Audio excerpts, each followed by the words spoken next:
The Illinois House passed legislation by the dozens this week as lawmakers headed toward another self imposed deadline. How much of that could affect your daily life? And while lawmakers were busy in Springfield, Governor J.B. Pritzker was in New York talking about civil rights with Reverend Al Sharpton and the National Action Network. What was he trying to achieve?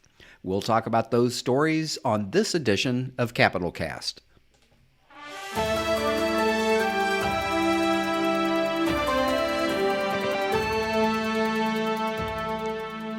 Hello, and welcome to another edition of Capital Cast. I'm Peter Hancock. Joining me this week are my colleagues Ben Selinsky, Brendan Moore, and Jenna Schweikert. There was a lot of action on the floor of the House this week. Leadership apparently decided to get a running start on next week's deadline for House bills to pass out of the House and be sent over to the Senate. Wednesday and Thursday were marathon sessions, with members passing one bill after another. Many of them not very controversial, and a lot of them technical in nature, but several bills did catch the public's attention. Ben, I want to start with you and the subject of junk fees. That has become a popular term around the State House this year. We consumers get hit with all kinds of fees in a lot of different ways on our credit cards and everywhere else. There were a couple of different bills that went through the House this week. Why don't you tell us about them? Yeah, the main one that specifically deals with, I think, what most consumers think of as junk fees is a bill by Bob Morgan that he's been pushing for, I think, about 3 years now. So this is the second time this bill has passed through the House. It's not been considered by the Senate before. And this bill really goes after all those little ticky-tack fees that I think people see on especially ticket purchases for sports, concerts, sometimes airlines, though I think a lot of airlines these days are pretty upfront with building in those fees. But, what is described as junk fees in this bill is basically those little things that kind of add up at the end of the bill. You purchase that ticket for $50, and then all of a sudden you find out you're paying more like $65 by the time you actually check out. And this is really aimed at getting those fees upfront is part of the pricing process. So consumers know right away that they're going to be paying $65 rather than $50 for their purchase of a concert ticket. Okay, so that's like the service fee and the handling fee and all the other fees that get tacked on whenever you buy a ticket to a concert.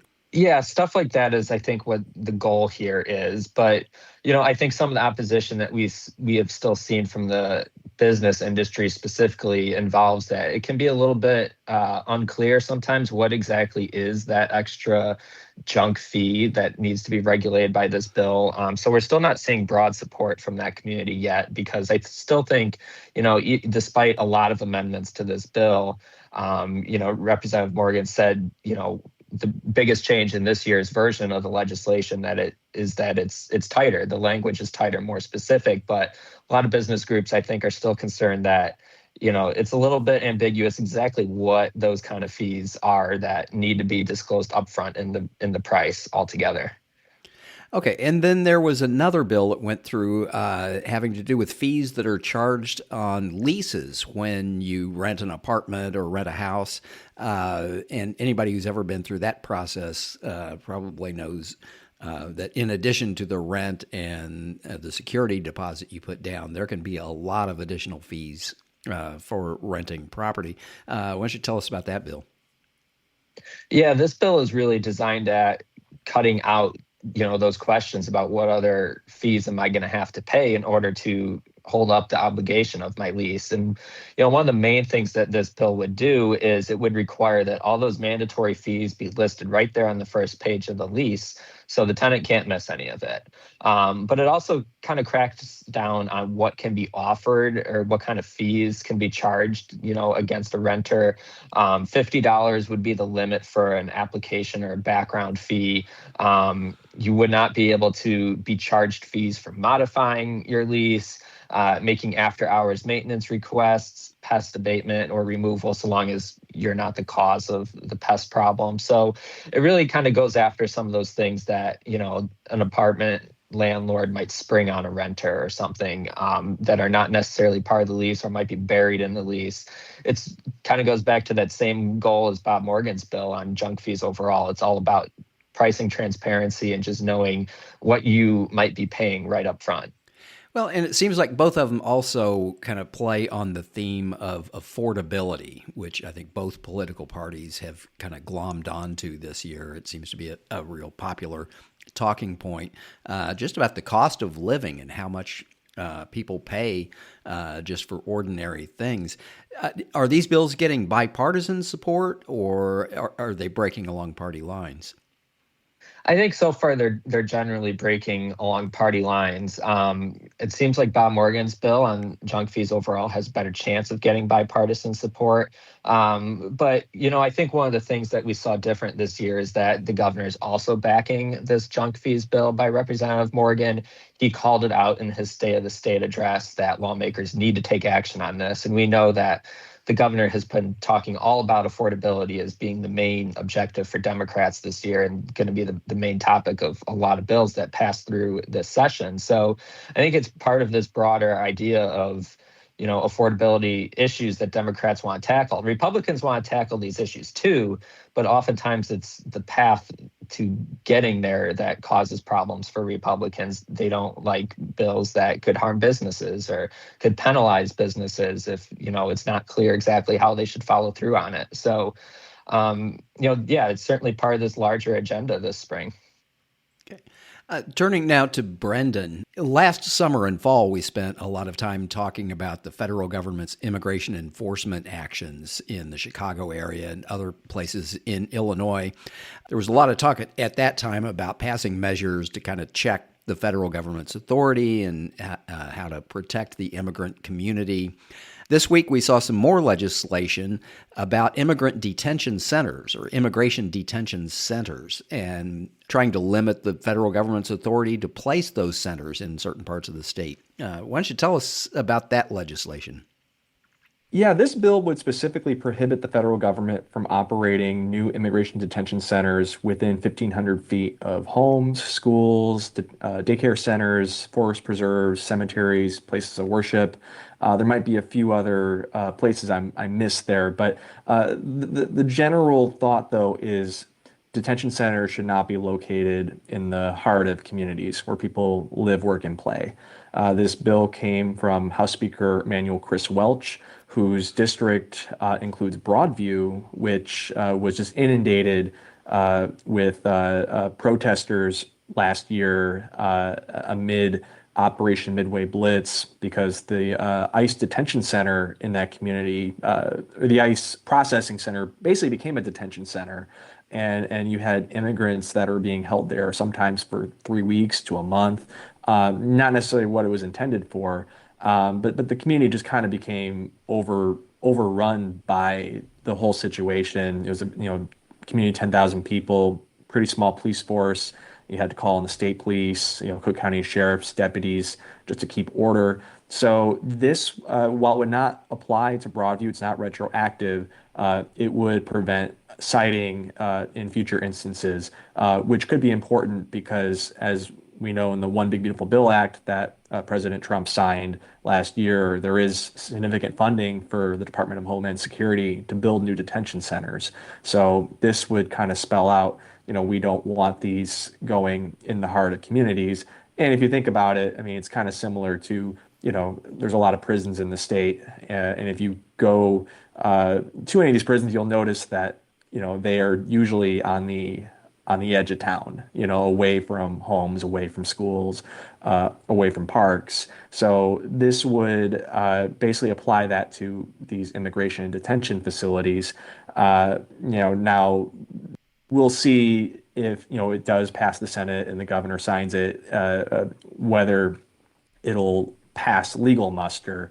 The state is relatively limited in what it can do to regulate the federal government, and usually local zoning doesn't apply to federal sites. So this could be challenged by the Trump administration. Other laws that Illinois has passed have been challenged. There are some constitutional questions. So We will see, but it's just another instance of Illinois' Democratic led legislature and political leaders responding to the actions of the Trump administration, especially following Operation Midway Blitz.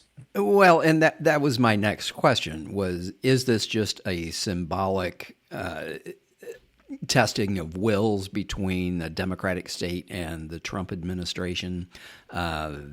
Or is there any real chance that the state government can actually tell the federal government where it can and cannot build a facility? Yeah, that's going to be an interesting question moving forward. It was interesting during the debate, Speaker Welch noted that this is not a ban, this is a restriction. So, they're telling, the feds, you can build these facilities in the state. We understand that, we can't tell the federal government that they can't build something, but you just can't do it within 1,500 feet of these listed places, home schools, parks, etc. But as we know, the Trump administration is incredibly litigious. This is probably a supremacy clause case, just waiting to be heard. So I would not be surprised if this is challenged in court. Again, the state's law that the Governor Pritzker signed late last year that allows for a private right of action against immigration agents if Illinois residents believe their rights have been violated, that restricts where federal agents can make immigration arrests, can't do it in courthouses or around them. That's being challenged right now. So this bill it feels similar to that. So I think that regardless of if it we'll see if it is symbolic or not. I think they believe that that it is constitutional, that it can get through, but at the very least, there's probably going to be a legal fight about this. Well, I want to turn to Jenna now. You wrote about some legislation that would establish a program that would be of interest to people with autism or family members of people with autism. It's called the Blue Envelope Program. Why don't you tell us about that program and how would it benefit people, the autistic community? Yeah, so this bill would be administered by the Secretary of State, and that would be a program that would give individuals who have an autism spectrum diagnosis, they would be able to get these blue envelopes that they could carry their driver's license, insurance, different things that you need to drive around. And it would also have communication guidance to law enforcement to kind of help facilitate that interaction. Some legislature or some lawmakers on the floor talked about experiences they'd had where law enforcement officers didn't understand a diagnosis or struggled to communicate with people. And so this blue envelope program is meant to kind of help that and facilitate that interaction. So yeah, I can kind of see where if an officer pulls over somebody who is on the autism spectrum, and if you don't understand that the person has autism, you might not interpret their behavior correctly. I guess there's a lot of room for misunderstanding there, I guess is what I'm saying.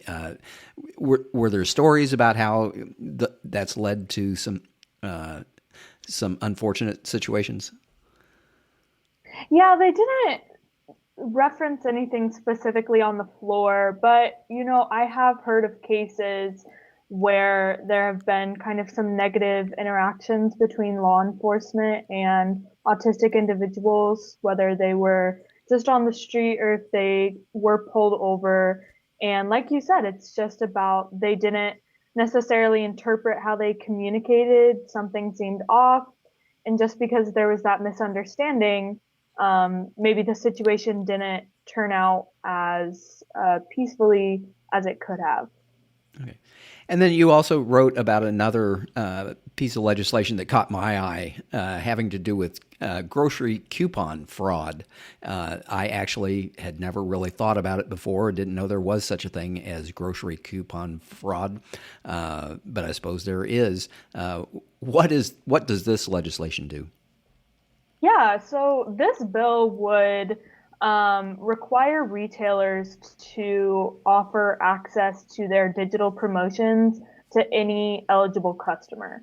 So the we talked about affordability a bit earlier, and the bill sponsor talked about how there have been situations in which maybe an app glitches out or a customer struggles to use the app, can't clip the coupons, something like that. And this bill would require stores, if someone is eligible, say they get a buy two, get one free deal, even if they don't have access to their app, if they're eligible for that promotion, they still have to honor that at the store.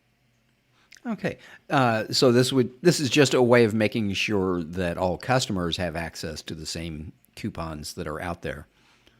Yeah, exactly. Okay, great.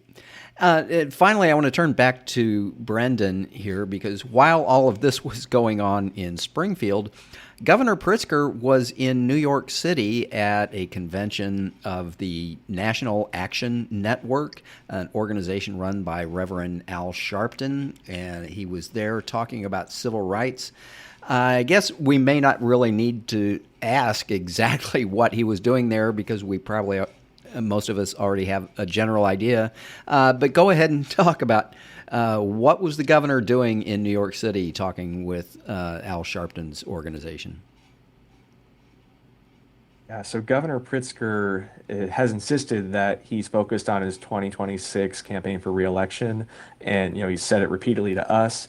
But this is one of those instances where you have to kind of pay attention to what he's doing and where he's doing it, in addition to what he's saying. So the National Action Network is one of the preeminent civil rights organizations in the country. The convention is a major gathering place for a bunch of African American elected officials, political leaders, and activists. And so it is a place you want to be if you're thinking about running for president as a Democrat in 2028. And Governor Pritzker was not the only one who was there who's getting some presidential buzz.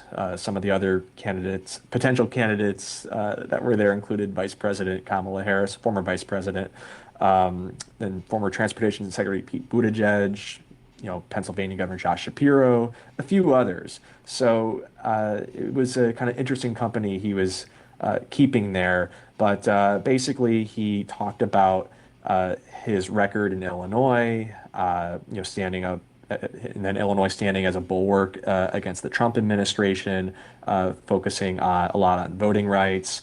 He mentioned, his support for Lieutenant Governor Juliana Stratton, helping her get to the United States Senate. And so it was perhaps a preview of things to come.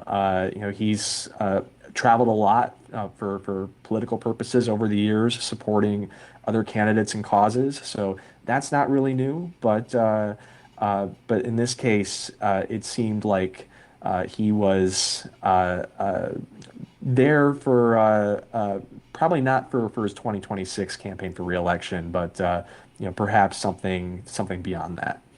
Well, and there was this point in the dialogue. It was billed as a fireside chat with Reverend Sharpton and the governor and lots of other people who were on the schedule too. But at one point, Governor Pritzker was saying what he thinks a Democrat needs to do in 2028 to win and what the agenda should be. And Reverend Sharpton said, well, are you going to be that Democrat? Are you the one who's running? And why don't you tell us how the governor responded to that question? The governor's become a pro at dancing around this question. We've asked it a bunch of different ways, and Reverend Sharpton asked it again the other day. The governor basically said the Democrats have a good bench. that he's been involved in pretty much every presidential election since he could vote in one way or another, and he expects to be more involved than ever in 2028. Maybe a cryptic message there, but then he went back to something that he told Ben and I a month ago when we interviewed him, that his answer is that he doesn't know what he's going to do after the campaign in 2026 for re-election. He says, "I hope I win re-election, but I can tell you this: I'm going to fight like hell to elect a Democrat in 2028." So it remains an open question as to whether he is going to be trying to elect himself or another Democrat. I think most of us can read the tea leaves, but he is trying to maintain kind of some ambiguity, especially compared to some other candidates. We heard, Vice President Harris, openly said in an interview the other day that she is considering a run for president. The governor hasn't gone that far, but again, it doesn't take much to put two and two together. All right. Well, that's all the time we have for this edition of Capital Cast. I want to thank my colleagues Ben Selinsky, Jenna Schweikert, and Brendan Moore for taking time out this week. Capital Cast is a production of Capital News Illinois, a public affairs reporting project of the Illinois Press Foundation, with funding from the Robert R. McCormick Foundation. Until next time, on behalf of the entire Capital News Illinois team, this is Peter Hancock saying thank you for listening.